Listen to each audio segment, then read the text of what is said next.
guys, welcome back to my channel, or welcome if you're new here. In today's video, I'm going to be reviewing a bunch of different beauty products that you guys have asked me to review over and over and over. And this is a video concept that I've been thinking through for a while because I get tons of product review requests from you guys, so much so that I can't possibly make an entire dedicated review on every single one of those requests. So I was like, how can I answer more of your questions? I want to be able to review these products that I get asked about most often. So I was like, why don't I just make an entire video where I do a bunch of little mini reviews all in one place of those most frequently asked about products. So that is exactly what we are going to be doing here today. I have a variety of beauty products, hair care, skincare, and makeup, and I made sure to pick out the products that you guys have been dying to know my thoughts on. So if you would like to hear my thoughts on a bunch of fun new products like the Redken Acidic Bonding Treatment that came out recently, the Olaplex No. 9 Serum, the MAC Macstack Mascara, Tatcha the Silk Sunscreen, e.l.f. Pure Skin, like all of these products that you guys have been commenting on my videos about, DMing me about. We're gonna dive into all of that in a second. But before we do, please don't forget to give this video a thumbs up, subscribe to my channel if you haven't already, click on that notification bell, and drop a comment below letting me know a product that you would like to know my thoughts on, so that if you like this video and we do a part 2, I can come back to your comments and look through those to figure out what to purchase next. Thank you so much for doing all of those things. It really helps to support me with the YouTube algorithm, so I appreciate you so much. And if you need anything from me at all, check out my description box below. I have Lightroom preset filters for editing your Instagram photos, my SPF merch, timestamps, discount codes, links to all of the products that I'm going to be reviewing for you today, and links to my favorite beauty products of all time. All right, let's jump into it. Okay, we'll break this video up by category, starting off with skincare products first, and we'll kick this video off with the e.l.f. Pure Skin collection. This has been out for a few months now, but you guys have been asking me about it nonstop ever since it launched, because it was specifically designed for those with sensitive skin, and you guys know I am one of those with sensitive skin. So the e.l.f. Pure Skin collection includes a cleanser, a toner, and a moisturizer, and all of these products were formulated with really, really nice calming, soothing, replenishing, hydrating, and protecting ingredients. So all of these products have the following calming and soothing ingredients: niacinamide, oat milk, chamomile, and allantoin, plus these hydrating and replenishing ingredients: hyaluronic acid, vitamin E, ceramides, and cholesterol. So tons of ingredients that are really going to be helpful for, again, those of us with sensitive skin. Also, if you're confused, these are definitely not the full-size versions of these bottles, so if you're like, is that all you get? No, I purchased the minis, which actually come in a little kit, so if you want to test it out with the mini versions, you are able to do that, which I love. The consistency of this cleanser is very lightweight and gel-like, and there is a little bit of a creamy feel to it, but it's definitely not a milky, creamy formula, if that makes sense. And my first impression of this was honestly just that it felt basic, but I don't think that's a bad thing. I would say basic in like a gentle but gets the job done kind of way, which I think is perfect for sensitive or really irritated skin. So my skin did not feel stripped, dry, irritated, anything like that after using this. It got the job done, and my skin felt hydrated and good to go. So a gentle yet effective cleanse that will hydrate and kind of just calm the skin if you're having a day where your skin is feeling really, really irritated. So I think that it's a great option for that. Is it my favorite cleanser of all time? Was I absolutely obsessed with it? Definitely not, but I don't think you'll be disappointed if you're looking for something that kind of hits all of those marks. I think that you'll really enjoy it. So that is the cleanser. Next up is the toner. This also has glycolic acid and witch hazel water added on top of the ingredients that we already talked about. Glycolic acid is an amazing exfoliant, but they don't disclose the amount of glycolic acid in this, and they actually don't even call out the fact that this has glycolic acid. So it is actually towards the top of the label. It's not like it's second to last, and that's not why it's called out. But still, my hunch is that there's not very much of that ingredient added, so you're probably not going to see impressive results when it comes to exfoliation, but you may see some gentle, kind of mild exfoliation benefits. Witch hazel water is an astringent that can calm and soothe the skin for some people, but for others it may be a little bit irritating or drying, so just be mindful of that. This also has some additional hydrators added like aloe juice, trehalose, and sodium PCA. This basically just feels like I'm putting water on my skin, so it really doesn't feel like anything, and it dries down to not really look like anything either. So I don't notice any immediate difference in how hydrated or plump or glowy my skin is looking. I would absolutely love to see this in a serum form that did impact the levels of glowiness. I think that that would be really, really nice. For me, this is kind of a meaningless product, knowing that it's probably not really going to be exfoliating my skin much, and I don't feel like I need witch hazel in my skincare routine. But if you have super oily skin and you're looking to get some calming and hydrating ingredients without any impact to the levels of shine on your skin, like you don't want anything to add extra glow because you're already feeling a little shiny and oily, then you may really love this, and this could be a nice addition to your skincare routine.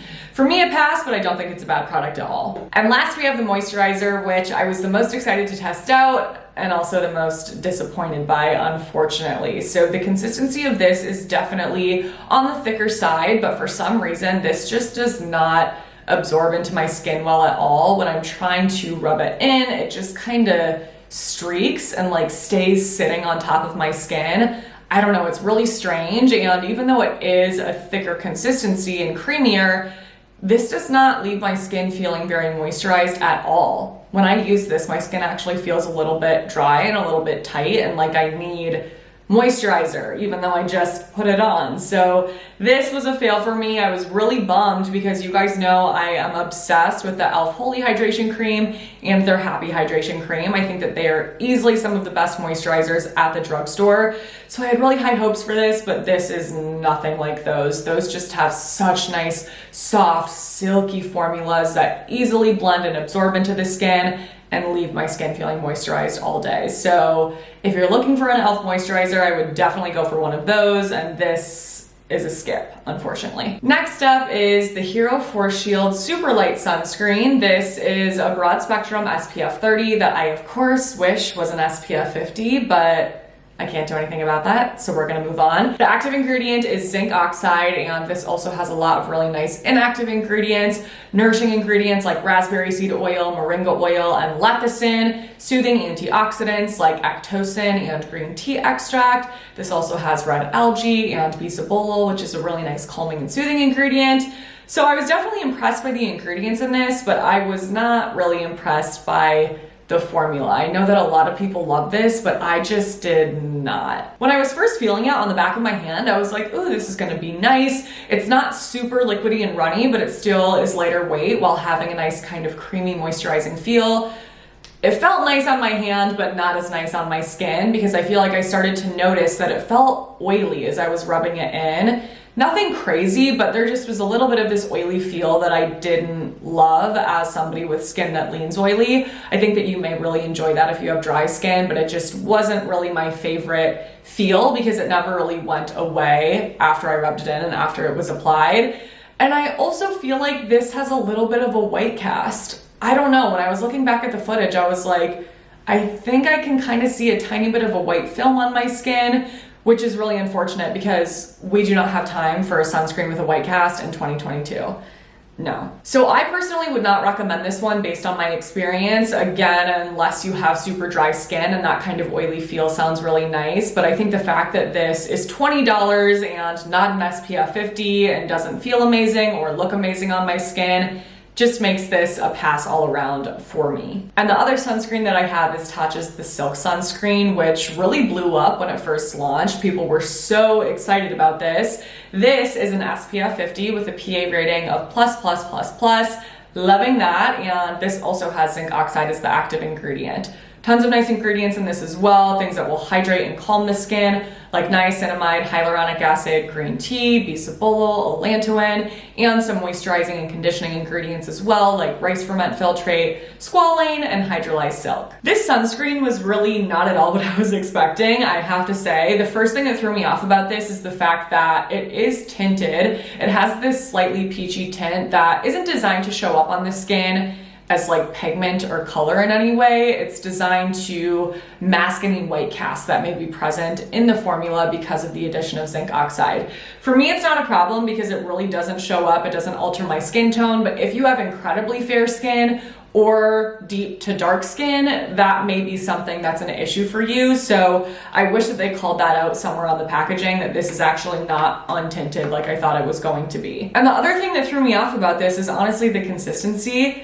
It's my own fault for having these expectations for no reason, but because they call this silk sunscreen, I thought this was gonna be like silky, milky, crazy, just amazing, lightweight, glide into the skin.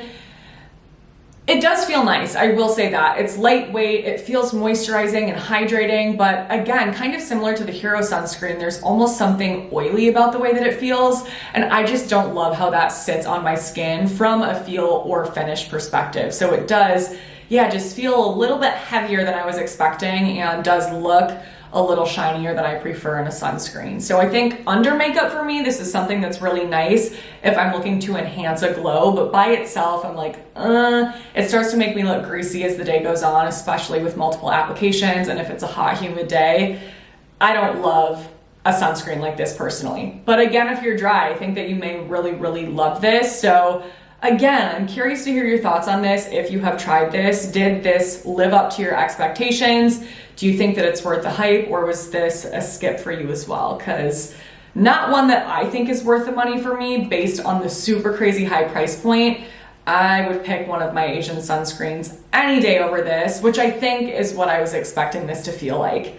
And it's just not like that. Okay, let's move on to hair care next and start off with the L'Oreal Everpure Glossing Collection. So this collection includes a shampoo, conditioner, and in-shower acidic glaze. A lot of you asked me about this because many of you know that the L'Oreal Everpure Bond Strengthening Shampoo and Conditioner is one of my favorite shampoo and conditioner sets from the drugstore. So when I saw this sitting on the shelf, oh, I was so excited because they call out the pH levels on these products, and that is something that I have been asking for and waiting for, is for brands to be more transparent about the pH levels of their products, knowing how important that is for the health of our hair. So the glossing shampoo has a pH range between 5 and 6, which is leaning on the higher end if it truly ends up being 6, but I said this before, I just don't have an understanding of what would cause this to either be a 5 or a 6 or somewhere in between. I don't have a chemistry background, unfortunately, but the ideal pH range for a shampoo is 5.5 or lower. So if it's 5, that's amazing. This is sulfate free, but it's not free of deep cleaning ingredients. I feel like that's always misleading when brands do that. The primary cleansing ingredient in this is considered to be a deeper cleaning surfactant called sodium C1416 olefin sulfonate. I like the addition of that because I know that this is actually going to clean my scalp like I want a shampoo to do. This also has salicylic acid, which I always love seeing in a shampoo because that can provide some exfoliation if you have flakes on the scalp, can really help to remove that buildup, and can also help to alleviate itch if you deal with that. And then aside from that, this has argan oil, which is amazing for shine, helps to condition the hair. The formula of this, ooh, how would I describe this? It's definitely a lightweight shampoo. It's not thick and creamy and dense, the kind of thing that I have to be really worried about since I have an oilier scalp and I only wash once a week. But at the same time, it doesn't clarify my scalp to the level that I need it to, given that I'm a once a week washer. So I like to use this as a second step cleanse. So I'll use a clarifying shampoo first, then go in with this, and I think that it's really, really nice. Next, we have the in-shower acidic glaze, which is supposed to be used after the shampoo and before the conditioner. This has a pH between 4 and 5, and it was specifically designed to lower the pH of the hair, to protect the hair from color fade, to seal the cuticle, and also provide UV protection. This also has coconut oil and argan oil added, both of which are amazing oils for the hair. And this is something that I really enjoy spraying on the lengths and ends of my hair because it does definitely just add some nice shine. You're supposed to leave it in for 1 to 3 minutes and then you can go ahead and apply conditioner. And I think it's just a really easy way to add some nice oils and also lower the pH of the hair. The only thing about this is that I have to be careful not to use it too high up on the hair strand. Otherwise, it definitely makes my hair look greasy because of the addition of those oils. So just be careful with that. but if you focus from like here down, it makes the hair look super pretty. So that is a fun extra product, and I love that L'Oreal came out with this because I feel like it's definitely something unique, especially from the drugstore. So I hope that we continue to see more innovation like this when it comes to product types from L'Oreal and from the drugstore in the future. And last, we have the glossing conditioner. This has a pH between 4.5 and 5.5. I love those numbers so much. I love them. And on top of argan oil, this also has amodimethicone, which is an amazing modified silicone for damaged hair. It adheres to the negative charge of that damaged hair, which will help to protect and strengthen it against future damage and breakage. So love seeing that, and this formula is super nice. It's creamy, it's extra conditioning, but it's not something that feels super heavy. It doesn't weigh down my hair. I really like this. All in all, as a collection, I think that it's really nice, and the other thing that I'm obsessed with about this is the way that it smells. You guys, this smells almost identical to the way Melrose Place fragrance that's in a lot of their hair care and body care products that I love so much. It smells so good. I have never smelled products that smell like this from the drugstore. Like, these smell expensive. It's really good. Next up is the Redken Acidic Bonding Concentrate Intensive Treatment. You guys know that I've been a huge fan of this acidic bonding range from Redken for a while now. I think it's such a nice option for anyone that has damaged hair that's looking for a reset to kind of restore your hair's natural texture. So if you have a lot of buildup on the hair and you're using shampoos and conditioners that just don't make your hair feel like itself, I always recommend Redken Acidic Bonding Concentrate Shampoo and Conditioner and their leave-in conditioner because it's so great for that. And now they have this new intensive treatment that I was super excited about. This says it will provide intense conditioning and fortifying, and that it's optimized for colored hair. The reason for that is because it has citric acid in it, which is an alpha hydroxy acid that will lower the pH of this product and our hair as a result. And low pH products like this do so many incredible things for the hair. They help to decrease porosity, manage frizz, make the hair look softer, shinier, smoother, just healthier all around. Low pH products are very important to be on the lookout for, and this is one I was excited about because it's a pre-shampoo treatment, so a little different than other low pH products that I have. So you're supposed to apply this, leave it in for 5 to 10 minutes, and then follow up with shampoo. There's nothing really unique or super noteworthy to call out about the way that this product feels. It's kind of just like any conditioner. It feels nice though, no complaints. It's not like I dislike it. It's just definitely not something that I would use in place of a deep conditioning hair mask because it doesn't have that super thick, creamy formula that I think really benefits my hair when I need that extra conditioning. So it's an extra step to add, but I like that it's only 5 to 10 minutes. I think it's really easy to incorporate, and I have to say my hair looks amazing when I use this. So I actually used it last week. I don't know, you guys, I feel like this just revived my hair. I did use it in combination with the Redken Acidic Bonding Shampoo and Conditioner and leave-in treatment. So all three of those products plus this, like I was saying, I feel like it just restored the texture of my hair. It feels so soft, it feels healthy, it looks shiny.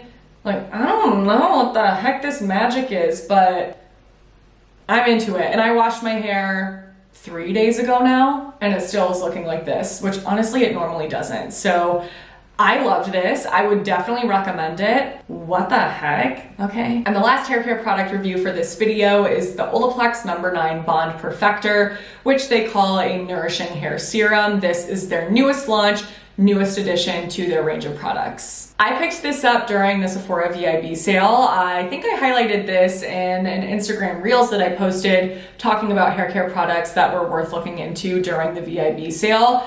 Olaplex as a brand was really what I was recommending, but I was like, they have a new serum. I'm so excited about it because I typically love hair serums. So I had very high hopes for this. So this, of course, has their bond repair ingredient. And then on top of that, I would say that this has a lot of hydrating ingredients that you would typically see in skincare products. So things like hyaluronic acid, sugar molecules, panthenol, and a lot of plant extracts. Nothing really noteworthy though when it comes to conditioning ingredients like silicones or oils or anything like that that's really going to help to detangle the hair, make it softer, smoother, shinier, silkier, everything.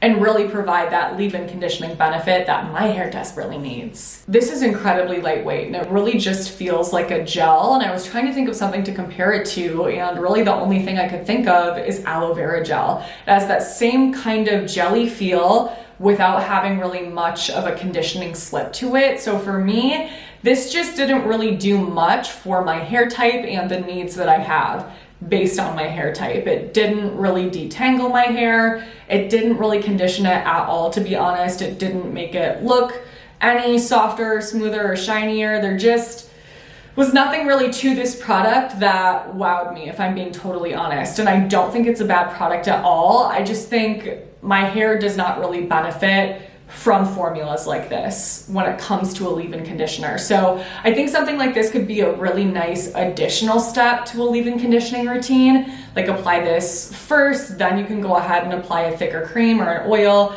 to give you those benefits that you may be looking for to really detangle. And then of course you're getting the benefit of their bond repair ingredient. So in that sense, it could be nice if you're looking for something really lightweight to add. Like for example, their Bond Smoother, which is a leave-in. Oh, that is thick and dense and creamy. So if you're not into that and you just want to stick with your normal leave-in conditioning products, but get some extra bond repair love, then this could be amazing. But by itself, I definitely was a little bit let down by it. So if you tried this, you'll have to let me know what you think. I don't know, by itself, she wasn't for me. Okay, let's move on to makeup next. First, I have the IT Cosmetics Your Skin But Better CC Plus Nude Glow Color Correcting Medium Coverage Skin Tint. I did include this in a recent video where I did kind of a comparison wear test showdown between 5 new complexion product launches that have been really hyped up. So some of you already know my thoughts on this. If you have not seen that video yet, I of course will list that below for you, but this is one that I was really curious about because people seemed to be obsessed with it. This is an SPF 40 with chemical filters as the active ingredient, so it has homosalate, octisalate, and octocrylene to provide that UV protection. Plus on top of that, this has tons of nice, really calming, soothing, replenishing, and hydrating ingredients, so things like niacinamide, snail secretion filtrate, hyaluronic acid, green tea extract, adenosine, plus more, but unfortunately this does have added fragrance and it's towards the middle of the label. It's not like it's the last ingredient, and this has quite a few different forms of essential oils added. So if you have really sensitive skin, be careful with this product. It definitely is something that causes irritation for me sometimes.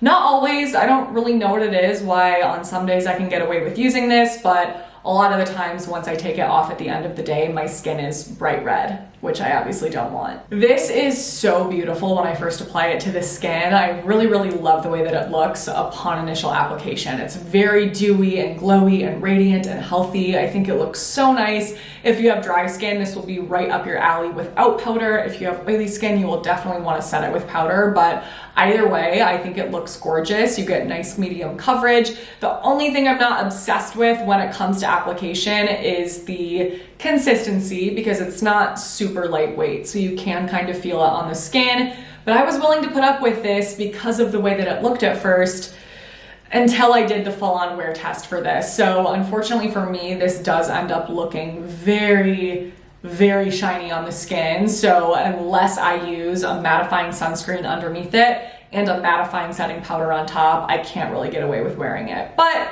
that's something that I'm okay with. Like, I'll do that if everything else is amazing, but since this feels a little bit heavier on my skin and it often irritates my skin, I'm like, not really worth the hassle for me. But again, if you have dry skin, I think that it is something that you'll probably love. So I don't know, this is one that could really go either way. I'm curious to hear your thoughts if you have tried this. I'm sure several of you have because of how much this really blew up on social media, but another that I was like, not fully for me. Not for this girl. Clarins did recently reformulate their lip comfort oil, and as a lot of you probably know, their original lip comfort oil was my favorite oil ever. It felt so amazing on the lips, the perfect thickness, it feels plush, it's conditioning, it's soft, it's so nice. Am I making this up in my head, or is this really not as good as the original? Because I feel like it's not as good as the original. It just seems to be missing something that the original formula had.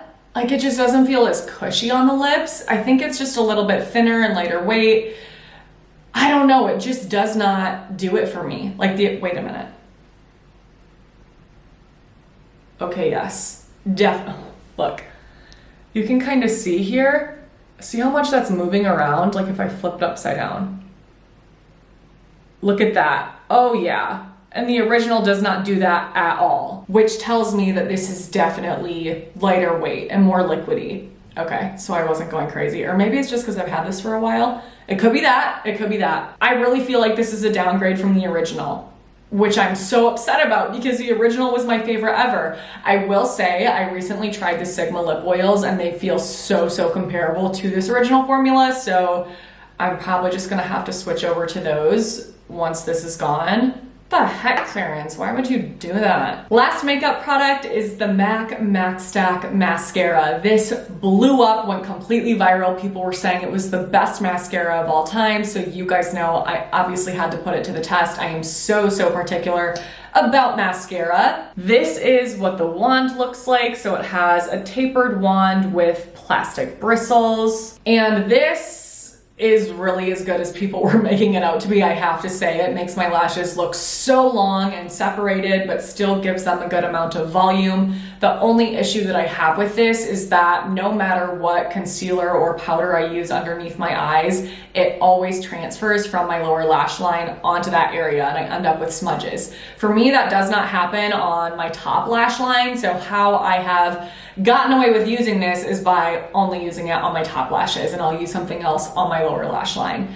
That's worth it to me because I really do think it's so good, but if that sounds annoying to you and you just want to use one mascara, then I would skip. But otherwise, it really is good. Okay, I have two body care products to wrap up this video. The first is a self-tanner from Tanologist. This is one of my all-time favorite self-tan brands, and they came out with an extra dark version of their self-tan mousse. They have changed the packaging since I purchased this, so now it's just this dark purple bottle, and they also came out with an extra dark version of their self-tan drops as well. So if you're wondering what happened to this, I was too. It's just different packaging. No surprise, I really enjoy this self-tanner. I think that you get a very nice deep color. It looks really good. It definitely leans warm, so just be mindful of that if you have really cool toned skin. May end up looking a little bit orange on you, but I really like the way that this turned out. It lasts a solid 6 days on me. The only thing about this is that I feel like in order to make it extra dark like they claim, I do have to go in with quite a bit of product, so almost like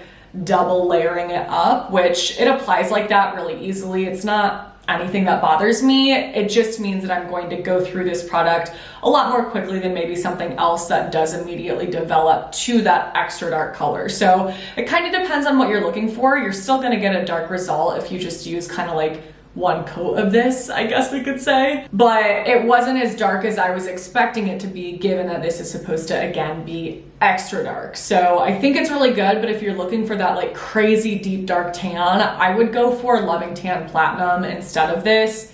That is crazy deep and dark, and I will be comparing both of them side by side in my next self-tan showdown. Stay tuned. And last is a perfume that blew up on TikTok. I feel like this is the most viral perfume of all time.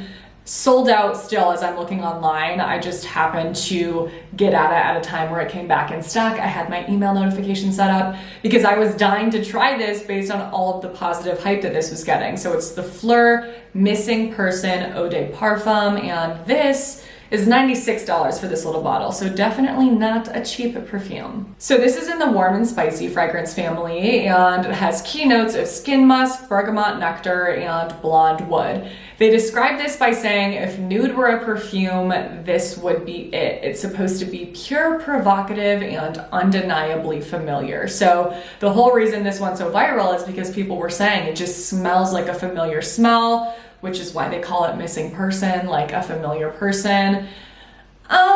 It smells nice, don't get me wrong. I do like the way it smells, but on my skin, it smells very bright and fresh and clean, which is not at all how they describe this. So that's why I was like, I'm a little confused, because it's supposed to be this warm, spicy smell with nuances of jasmine and orange blossom and a light trail of soft, transparent woods. And I don't get any of that in this fragrance, even though I think it smells nice. So I don't know, it just wasn't really worth the hype for me. Kind of a letdown, and it definitely is not a long-lasting perfume either, so not really worth the almost $100 for my bank account, but Perfume is definitely a very personal, unique thing because it really can smell different from person to person. So I'm curious if any of you got your hands on this. Does it match the description for you? Like, does it match all of that they're saying it would smell like? Because if so, I'm jealous and like, what's wrong with my skin? All right, you guys, those are all the products that I had to talk through today. So we are going to wrap this up here. I really hope that you enjoyed this and I would love to hear your thoughts in the comments below. Do you want to see a part 2? Do you want me to continue doing videos like this? A bunch of mini reviews in one. Keep me posted. I'm definitely down to make this an ongoing series so I can review as many of your requests as possible. If you're gonna test anything out after watching this video, you have to let me know that in the comments as well. And as always, everything is going to be listed and linked in order of mention in the description box below. So if you enjoyed this, please don't forget to give it a thumbs up, subscribe if you haven't already, click on that notification bell, and send my channel to a friend. Thank you so much for doing those things. Your support means the world. Thank you for watching. I love you guys so much. Make sure to stay tuned for my next video because that will be up in a few days. But until then, I hope you have a great few days.